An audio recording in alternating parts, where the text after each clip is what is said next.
Dersim'den Anadolu'ya uzanan kadim bir yol. Anadolu'nun doğusunda dağların birbirine yaslandığı, derin vadilerin yüzyıllardır insan yaşamına yön verdiği bir coğrafya vardır. Bugün Tunceli olarak bilinen bu bölge, yalnızca doğal yapısıyla değil, taşıdığı tarihi hafızayla da dikkat çeker. Burada anlatılan hikayelerin büyük bölümü, yazılı kitaplardan önce insanların hafızasında yaşamıştır. Ocaklar, şecereler, nefesler ve kuşaktan kuşağa aktarılan anlatılar. İşte Baba Mansur'un adı da bu hafızanın en güçlü parçalarından biridir. Bugün Anadolu'nun birçok yerinde Baba Mansur Ocağı adı büyük bir saygıyla anılmaktadır. Ancak ilginç olan şudur: Baba Mansur'un tarih sahnesine çıkışı yalnızca tek bir bölgenin hikayesi değildir. Onun adı, Horasan'dan başlayıp Anadolu'nun doğusuna uzanan uzun bir kültürel yolculuğun içinde karşımıza çıkar. Bu nedenle Baba Mansur'u anlamak, yalnızca bir ocağın tarihini öğrenmek değil, Anadolu Aleviliğinin Doğu coğrafyasında nasıl kök saldığını da anlamaktır. Fakat bu yolculuğa başlamadan önce cevaplanması gereken temel bir soru vardır. Baba Mansur gerçekten hangi dönemde yaşadı? Elimizde bunu kesin olarak gösteren çağdaş belgeler var mı? Yoksa onun hayatı, farklı dönemlerden günümüze ulaşan kayıtlarla sözlü geleneğin birlikte değerlendirilmesiyle mi şekillenmektedir? İşte bu noktada tarih ile sözlü geleneğin birbirinden ayrıldığı çizgi dikkatle değerlendirilmelidir. Çünkü Baba Mansur'un hayatına ilişkin anlatımların önemli bir bölümü, yüzyıllar boyunca dilden dile aktarılan rivayetler sayesinde günümüze ulaşmıştır. Buna karşılık yazılı kaynaklar daha sınırlı bilgiler sunmaktadır. Bu nedenle tarihçiler, Baba Mansur'un yaşamını tek bir kaynağa dayanarak değil, farklı belgeleri, şecereleri ve sözlü anlatımları birlikte değerlendirerek anlamaya çalışmaktadır.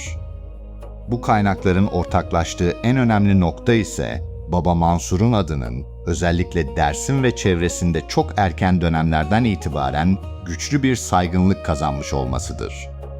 Ancak Baba Mansur'un etkisi yalnızca yaşadığı bölgeyle sınırlı kalmamıştır. Onun adı zamanla farklı vadilere, farklı aşiretlere ve birbirinden uzak yerleşimlere kadar ulaşmıştır. Bu durum akıllara doğal olarak şu soruyu getirir: bir kişinin adı nasıl olur da böylesine geniş bir coğrafyada ortak bir hafızanın parçası haline gelir? Bu sorunun cevabı o dönemin Anadolu'sundaki yaşam biçiminde saklıdır. Doğu Anadolu'nun Sarp Dağları arasında yaşayan topluluklar uzun yıllar boyunca birbirlerinden tamamen kopuk değildi.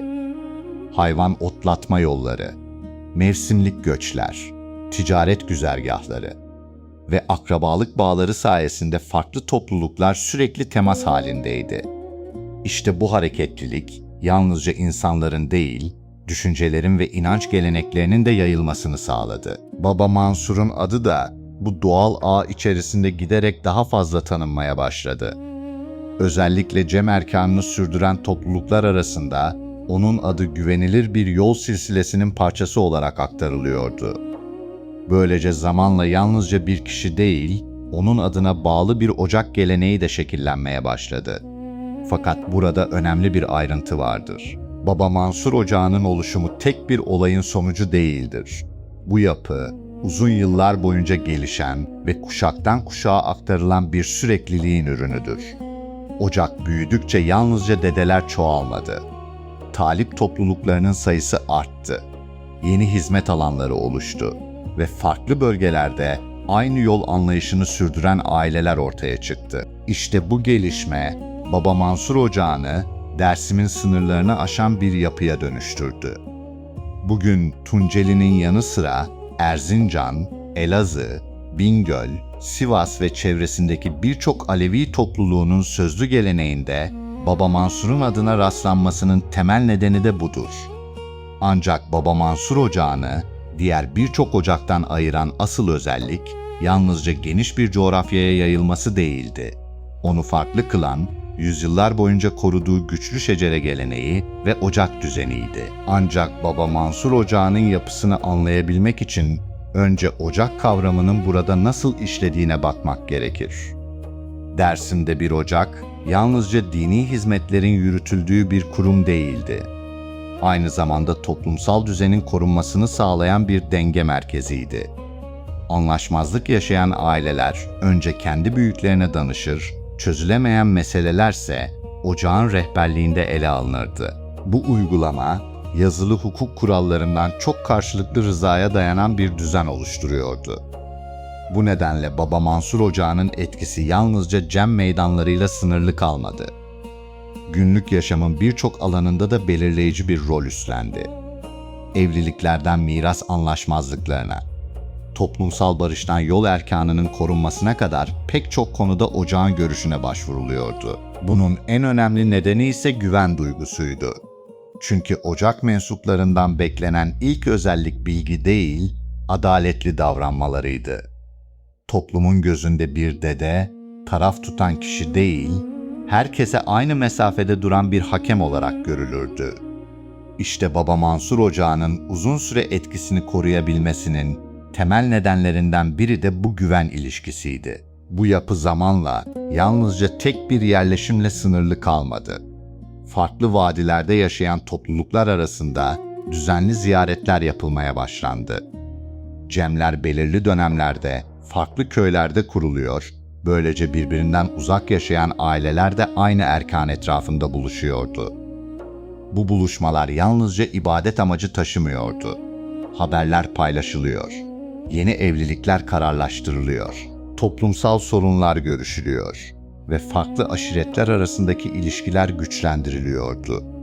Böylece ocak, yalnızca inanç hayatının değil, sosyal hayatın da merkezlerinden biri haline gelmişti. Zaman ilerledikçe Baba Mansur Ocağı'nın adı, Dersim'in dışındaki bölgelerde de daha sık duyulmaya başladı. Bazı topluluklar mevsimlik göçlerle yeni yerlere yerleşirken, bağlı oldukları ocak geleneğini de beraberlerinde taşıdılar.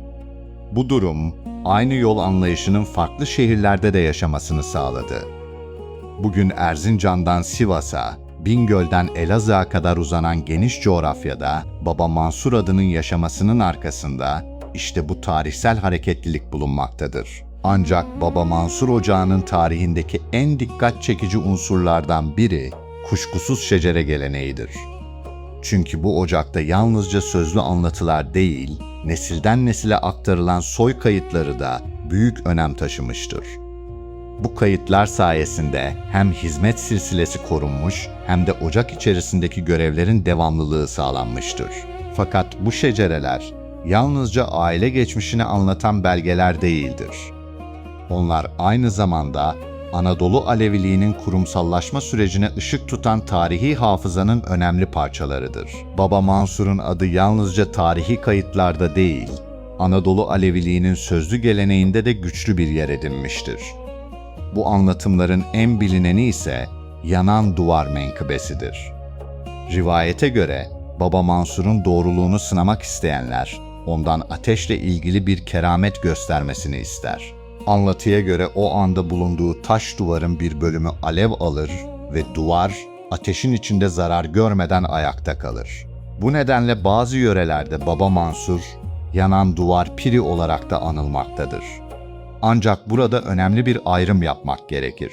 Bu olay, tarihi belgelerle doğrulanmış bir hadise değil, kuşaktan kuşağa aktarılan sözlü geleneğin önemli menkıbelerinden biridir. Anadolu Aleviliğinde bu tür anlatılar, yaşanan olayları birebir belgelemekten çok, yol büyüklerine duyulan saygıyı ve onların temsil ettiği manevi değerleri sembolik bir dille aktarmayı amaçlar. Dolayısıyla bu menkıbeleri tarihi belge olarak değil, kültürel hafızanın bir parçası olarak değerlendirmek gerekir. Baba Mansur hakkında anlatılan rivayetler yalnızca bununla sınırlı değildir. Bazı anlatımlarda onun, anlaşmazlık yaşayan topluluklar arasında barışı sağladığı, bazılarında ise uzun yolculuklar yaparak farklı yerleşimlerde yol hizmeti yürüttüğü ifade edilir.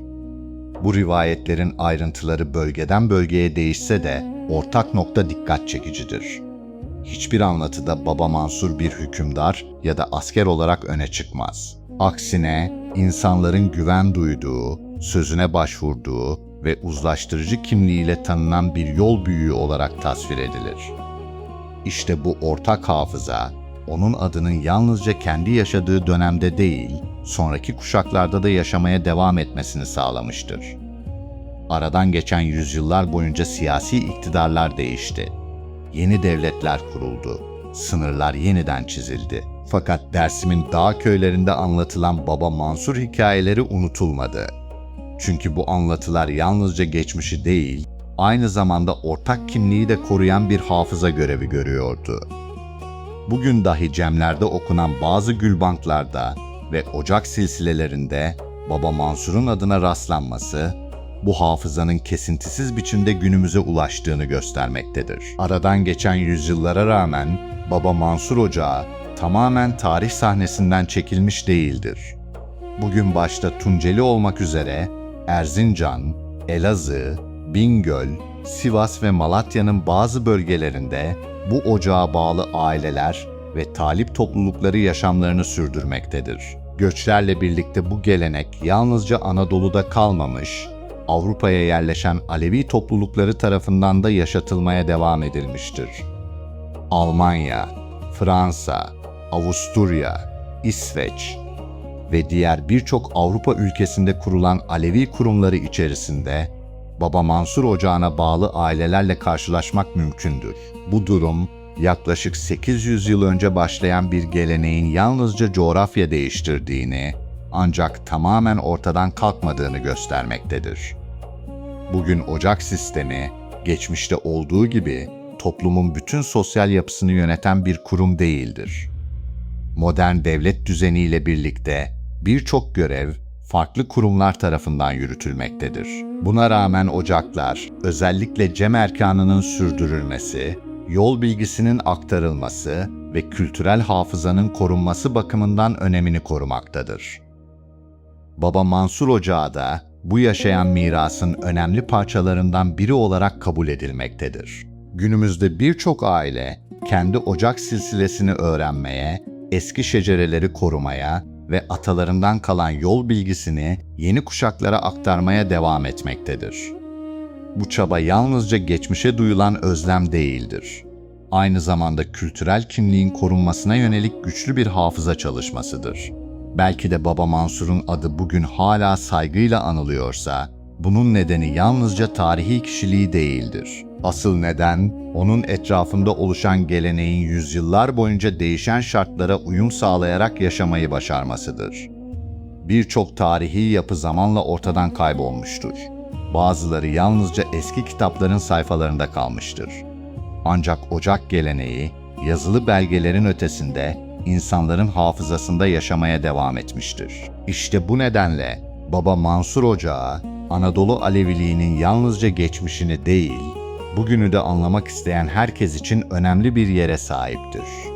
Çünkü bir toplumun gerçek hafızası, yalnızca arşivlerde saklanan belgelerde değil, insanların yaşatmaya devam ettiği geleneklerde de bulunur. Baba Mansur Ocağı da bu hafızanın en güçlü halkalarından biri olarak günümüze ulaşmıştır.